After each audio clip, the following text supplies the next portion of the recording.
Welcome back, YouTube. Copper Inquarter here again. Today, we have a bit of a controversial video, as we'll be refining a 14-karat yellow gold crucifix. Intentional destruction of religious items may be offensive to some viewers. Therefore, viewer discretion is advised. How much gold will we recover? This is our beautiful 14-karat yellow gold crucifix. It weighs 2.90 grams, and we're expecting a gold yield of 1.69 grams. 3.89 grams of copper will be required for our inquartation. This is determined by multiplying the weight of the crucifix by the 14-karat inquartation constant of 1.34. Inquarting results in a 6-karat, or 25% gold alloy suitable for base metal dissolution via nitric acid. As usual, we start by inquarting our gold. An oxypropane torch provides ample heat and is highly recommended for this purpose.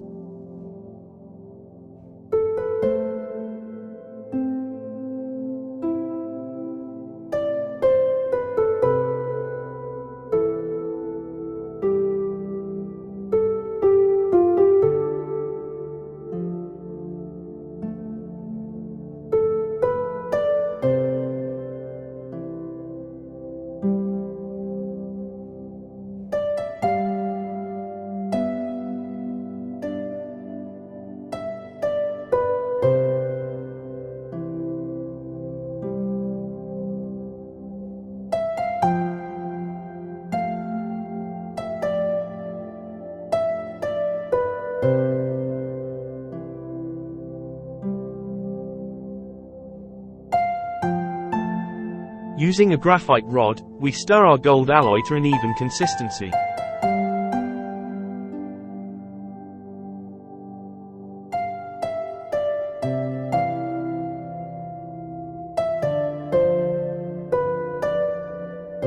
We add a pinch of borax to remove any impurities.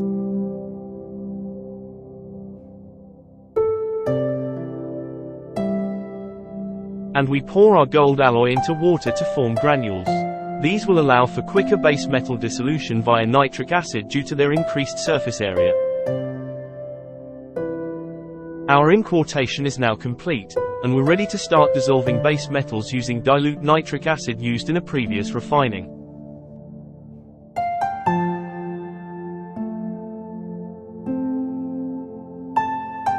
After approximately 3 hours, we decant our base metal bearing solution and rinse our gold using distilled water, as nitrogen dioxide production has ceased and the reaction is complete. At this point, most, if not all, base metals should be dissolved.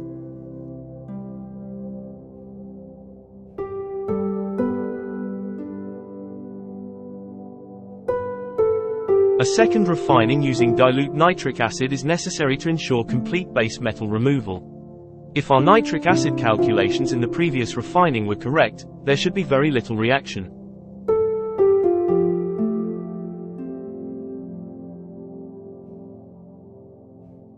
As expected, very little reaction was observed, confirming complete base metal removal.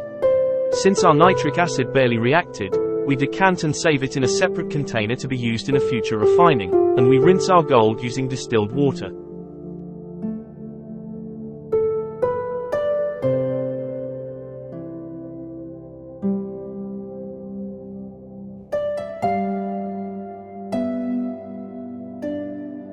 At this stage, our gold is very close to 3/9 fine, and we can melt it if we so desire, but we must refine it a step further if we wish to achieve this level of purity. Using a mixture of hydrochloric and nitric acids, known as Aqua Regia, we dissolve our gold. Adding a few drops of sulfuric acid precipitates any lead that may be present.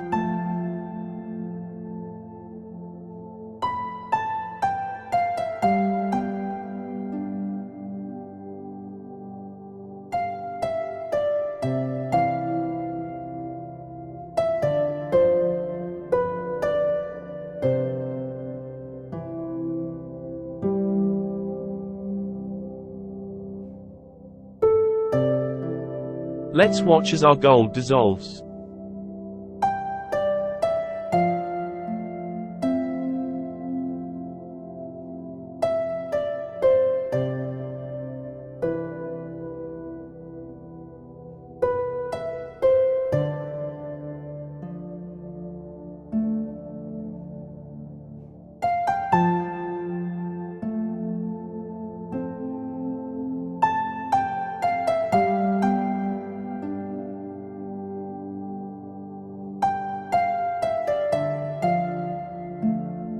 Now that our gold is completely dissolved, we filter our gold-bearing solution using a filter flask equipped with a Buchner funnel loaded with a slow-rated filter paper. The use of a manual vacuum pump speeds things up significantly.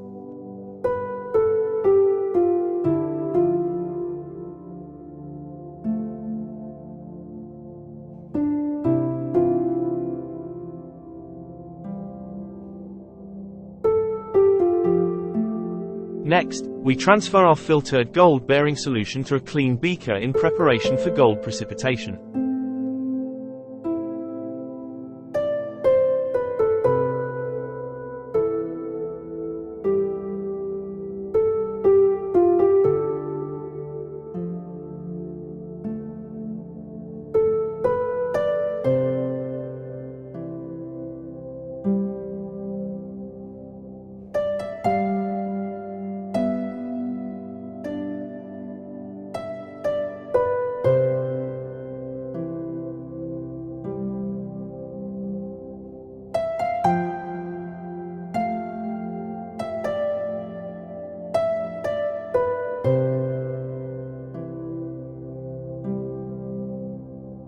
Using sodium metabisulfite, we precipitate our gold out of solution.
A negative stannous chloride test result ensures that our gold has completely precipitated. Having allowed our gold to settle overnight, we decant our solution and rinse our gold several times using distilled water. A hydrochloric acid boil further helps in the removal of impurities.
In order to achieve the highest level of purity, we dissolve our gold a second time and repeat the previous steps.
Our refining is now complete, and we're ready to start melting our gold.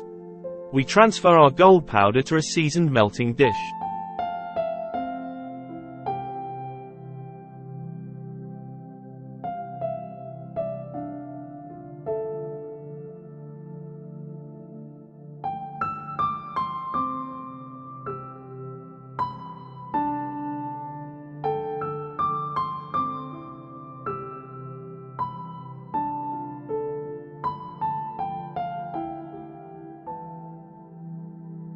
Using our oxypropane torch, we melt our gold powder and add a pinch of borax to remove any impurities. We then pour our molten gold into a preheated ingot mold and cool it by quenching it in distilled water.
We were expecting a gold yield of 1.69 grams and recovered 1.62 grams.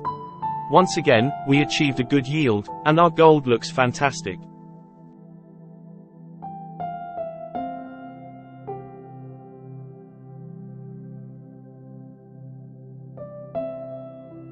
We thank you for joining us, and if you enjoyed today's content, we hope to have earned your subscription.